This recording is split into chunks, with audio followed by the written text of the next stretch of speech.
Right. The purpose of the client brief is to give me a roadmap for where I need to take this creatively. We're looking at the Air Max image of the blue and red shoe that was shot by Adam Levy. So what is a client brief? It's your roadmap, but it can come to you in a number of different ways. It can come in written form. It can come in an email. It can come in a rough comp. But the best way for me to get really briefed in on interesting creative project is to get that directly from the mouth of the creative person on the other end. A phone call always allows me to get all of my questions answered, or at least most of them, and be crystal clear on what the expectation is of the creative. The creative could be the photographer, art director at the agency, art director at the final client, whoever it is. Getting on a call with that person is going to answer your questions and answer questions that you didn't even think about beforehand. So that's what we're going to do today, is we're going to get on a call with Adam and talk about his creative expectations. So I've already looked through the drive that Adam sent me that he put all of his images on. He shot this shoe on gray and shot a bunch of different lighting setups for the shoe. So he gives us what he calls his normal, which is usually just the base key shot for whatever the product's going to be, or athlete, or whatever that we're going to do our compositing into. So I'm going to scroll through and just do a quick overview to show what he gave us.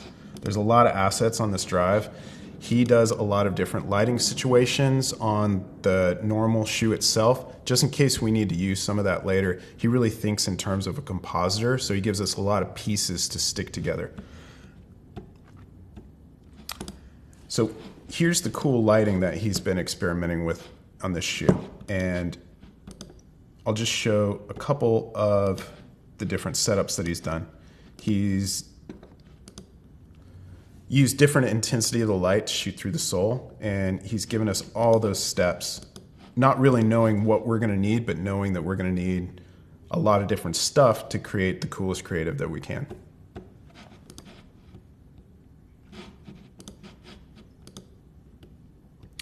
So he's got some really beautiful light coming through the shoe. He's given me some basic direction initially and a rough comp.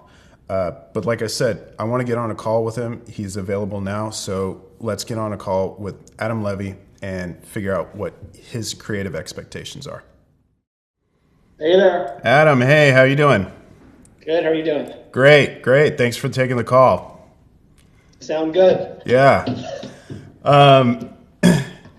So hey, I'm calling you because I've got the shoe that you shot in front of me, the red and blue Air Max, and I've gone through all the shots, and I just wanted to talk to you a little bit about, first of all, what your approach was with the shoot for this, kind of from that conceptual standpoint. Like, what did you set out to do with this particular shoot? Well, cool thing with this Air Max is that for a long time, every year when they shoot it, they try to find like a new way to put light through the bubble. And so it's one of these shots where a small number of people probably know this on some level, that there's like, it's an evolution, and there's an ongoing, the people who shoot it, there's like an ongoing conversation. Just like that Irving Penn picture with the frozen vegetables. Like, there have been many different editorial iterations of that, but it all started with this picture that Irving Penn did for Vogue 40 years ago. So this shoe, it's kind of about passing light, and a lot of the way that usually happens is the shoe is shot dark, and that way there's tons of opportunity to create rays and beams and glows when you transilluminate the bubble or when you light up the bubble. And so what I wanted to do was kind of turn that upside down and put like hard, almost sunlight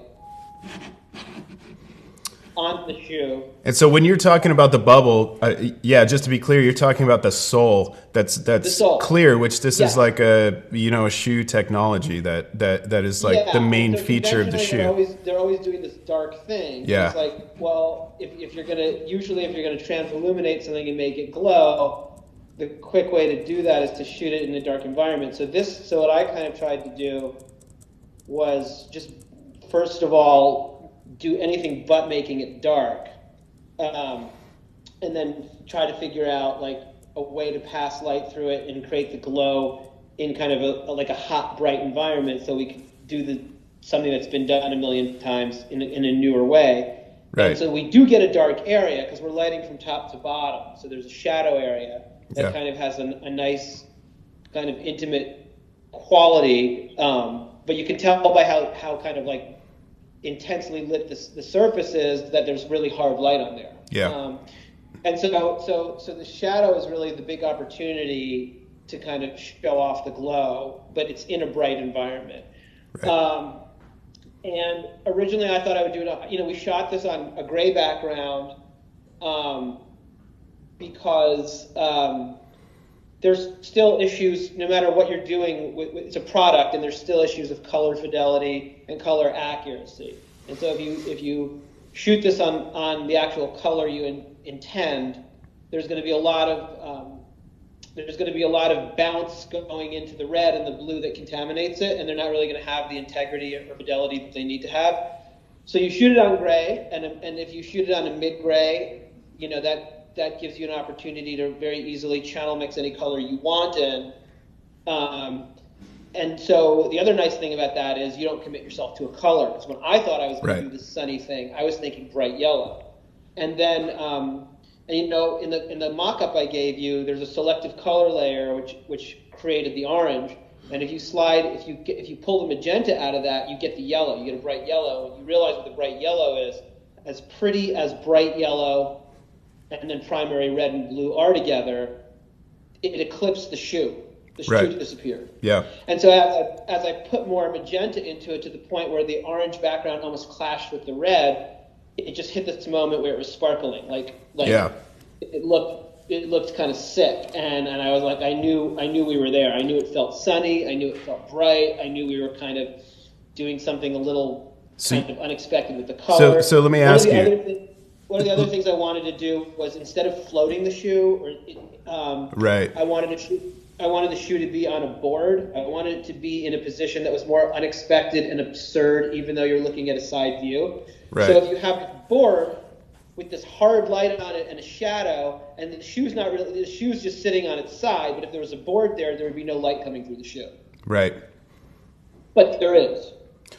So it's kind of like... Let me interrupt you for a second, Adam, and just ask you a couple questions before we move past that stuff, because there are a couple things that I think are interesting and worth noting there. Is when you're talking about this color in the background, what you mean is you're doing that exploration in post on your end, right? This wasn't like you had this gray background and this is when you were initially looking around, or were you actually putting different colors back there physically with the paper?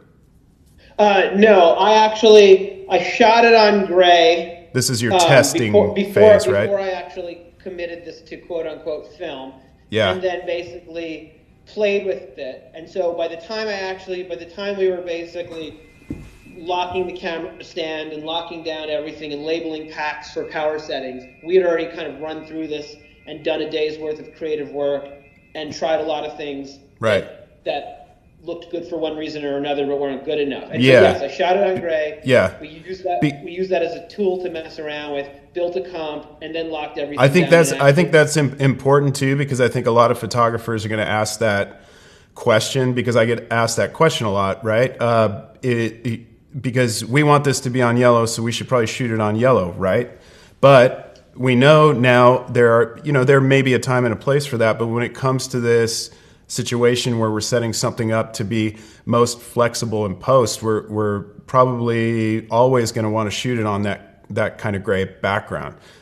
So yes, there is question a time comes and a up a place, lot. and that time and a place is very rare. Yeah. If it's an art project, there may be, but certainly if it's a commercial job, things are constantly changing. Yes. It's a nervous, frantic environment. Different creatives hold off on going to their boss until different times, because if you go too many times, you get in trouble. And so shit changes. Yeah.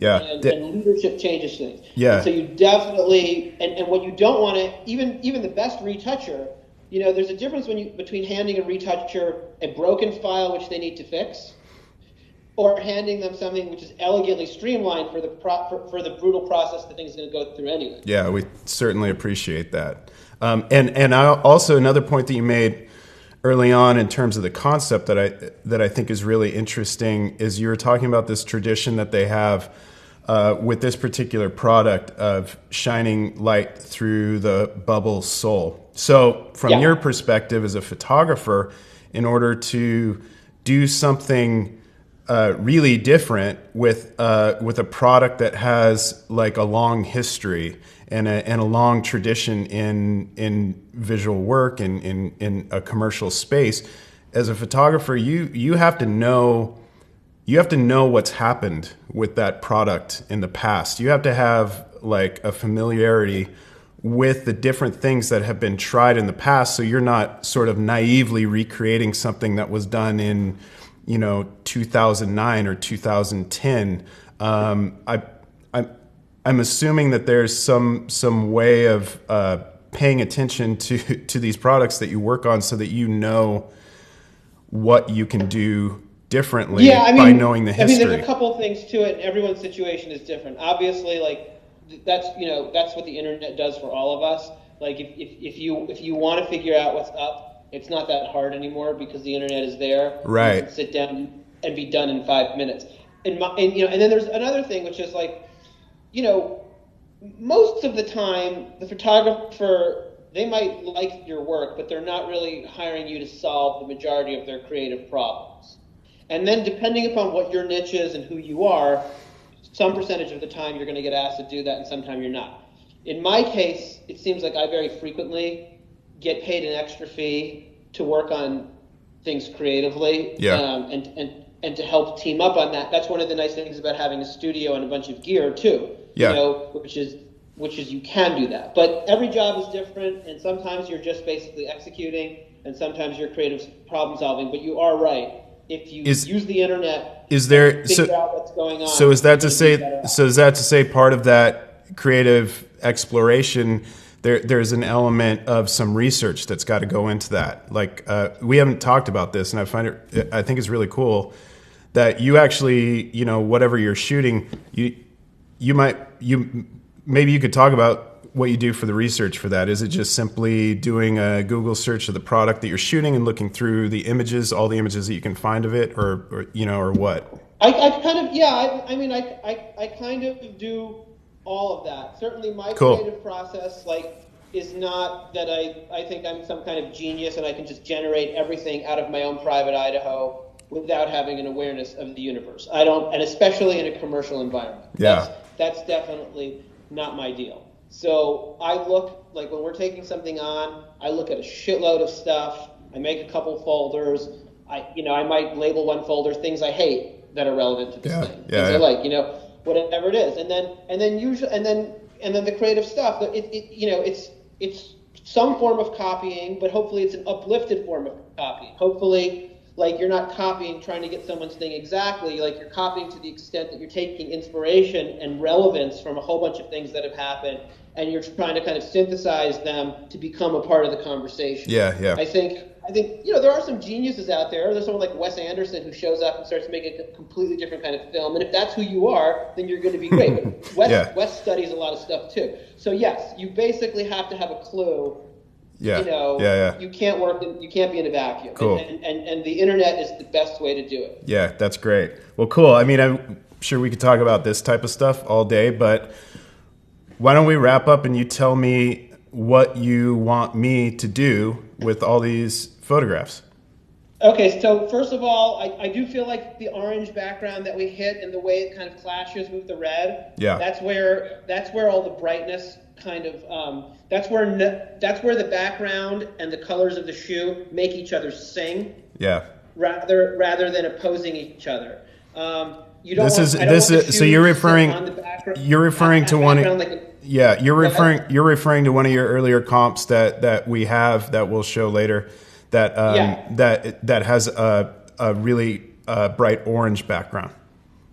Yeah, and basically, I mean, one of the biggest parts of building any of these images is if until the background thing and the object itself are kind of brought to the right balance, you can have something where one element looks cooler than the other, but the whole thing won't sync. I mean, Yeah. it's like the right proportion of oil to vinegar and salad dressing. When you have it Okay. right, it's good, and when you don't have it right, it sucks. And Yes. so yeah, so that's a big thing. Getting that orange right and getting to kind of clash with the red and those brightnesses. That's one big thing. Then basically, and so for this shoe, when we shoot shoes, a lot of the time we have to basically put all different. There's a lot of different materials on them, Yeah. and we come in with all different kinds of reflectors, and the retoucher basically has to take like different highlights and patch them on. With this shoe, that is not so much the case. The area with this shoe where we're going to be doing that is with the light in the bubble. So you basically have one main exposure, which is going to be for both the shoe and the background. You may end up crafting the shadow to be a little bit less awkward, Yeah. but we are going to go with that hard shadow. Okay.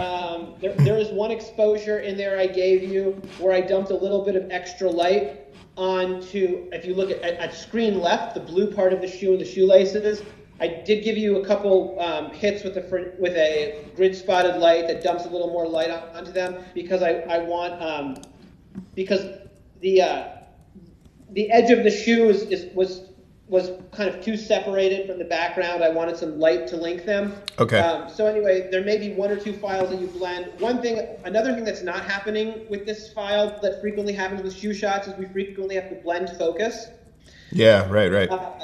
With this shot, focus blend was not really an issue Yeah. because it's a straight on shot. So you're not going to have to do that. Obviously, you're gonna have your normal cleanup, but the main editing thing for you with files is going to be going through the library that I created for you of flares. Yes. So what I've done is I've already gone through and sort of culled a bit on that end and looked at all the different flares that you provided and just kind of tagged the ones that I thought would separate out best, and I've got those as I'm looking at them on screen. I've got them as 3 stars, and there may be some more that I go through and find, but I found all the major ones. Now, can you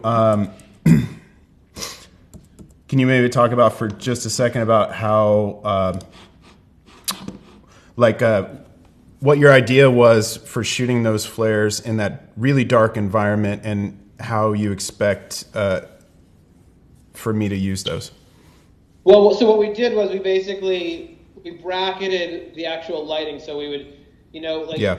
we first of all we lit the flares 2 different ways. First we basically put a big light and diffusion behind the shoe and kind of lit up the inside that way, which was that just allowed me to create a look where the bubble was illuminated, but there wasn't really a ton of flare coming out of it, in case we decided we didn't like the flares. So that was one option. Then after that, I took a harder light and kind of shot straight through there and created distortion. And then when we created the library of distortion, we would shoot it with the top light off, so there was just black, which would, and then we would turn the top light on. So you have the same flare exposure, both with the entire shoe exposed and with just the bubble exposed. And what that does is, if you choose a flare that you like in the shadow area, you could use the dark exposure to screen it on. Yeah. And then you can, and then on the top area, because you're going to need that flare to translate onto the shoe, you have the same exposure of flare with the shoe lit up. This is great because I mean I think that what this really, what we're really looking at here with all these different types of shots that you've done is really thinking ahead in order to give me like the most flexibility that you can. I mean, this is really a set of photographs that's geared with the intention of like compositing. So. Yeah, and I think this is one of the big things that, basically with still life and with this kind of thing, like what loses is laziness. Like, the more experience you get on some level, the more you know how to do things. But in reality, the more experience you get both with retouching and with photography, you really know that you have to create options. And sometimes you just have to put the work into trying something. Yeah. And so with the flares, to shoot a limited amount of files leaves us very few options if one thing is well, there's a lot of great components here that are going to be pretty flexible. So in terms of just like summarizing that that creative direction that you want is it's pretty clear that we're looking for changing the background color to this bright orange, manipulating the shadow under the shoe so it's maybe a little bit more symmetrical, coming straight down from the shoe. Did I get that part right, or do you want to see variation on that? There's two options. You can either make it more symmetrical, going straight down, or you could put it on more of an angle. Make it directional, maybe. Because on screen left it's directional a little bit, and then on screen right it gets less directional. Yeah. And I was thinking it's either going to go straight down, or or you do more pixel pushing and you have the shadow going into the screen right bottom corner. Well, so I think that's an interesting idea to me because that's if it's going straight down, everything's very symmetrical and very vertical. But especially this client is always loving that any element that can tell a story of speed, right? Yep. And I think that might be a really cool way to go, because it would create that diagonal and that sort of V shape a bit. So maybe we'll look at some variations on that. I can certainly move that shadow around pretty easily. And I like that. I prefer.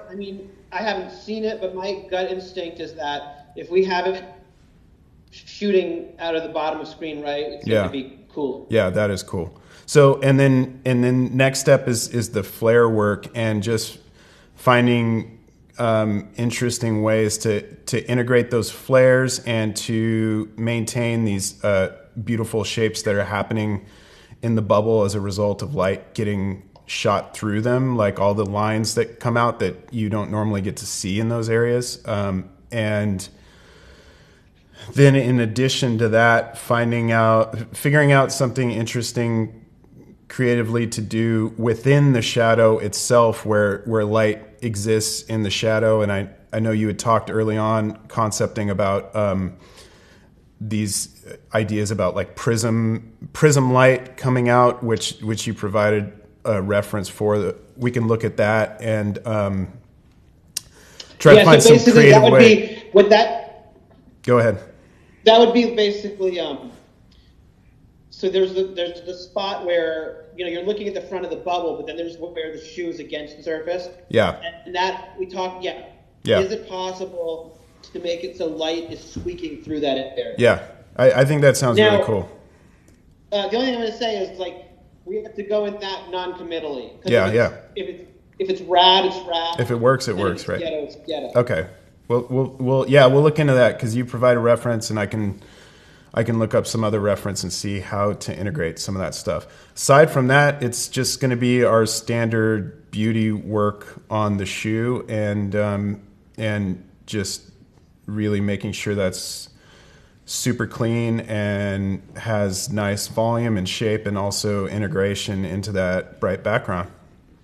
Yes, and the funny, one thing to note about it is for some bizarre reason, this shoe needs less work than a lot of shoes do. It's nice. It's a nice shoe. It looks very clean. The construction is good. So there's a little bit of glue on the sole, but I'll clean all that stuff up, make it pretty, and I'll also make sure that Air Max logo on the sole is readable no matter what kind of flares we put around it, because that's of course going to be a priority. Yeah, and then the last thing I'd say is I want to kind of really walk the beam of maintaining the integrity and coolness of the bubble without flare, and have the flare. Like, say that again. So I don't know if I totally understand it. Maintain the integrity of the bubble. Can you just basically, the plastic looks great. Yes.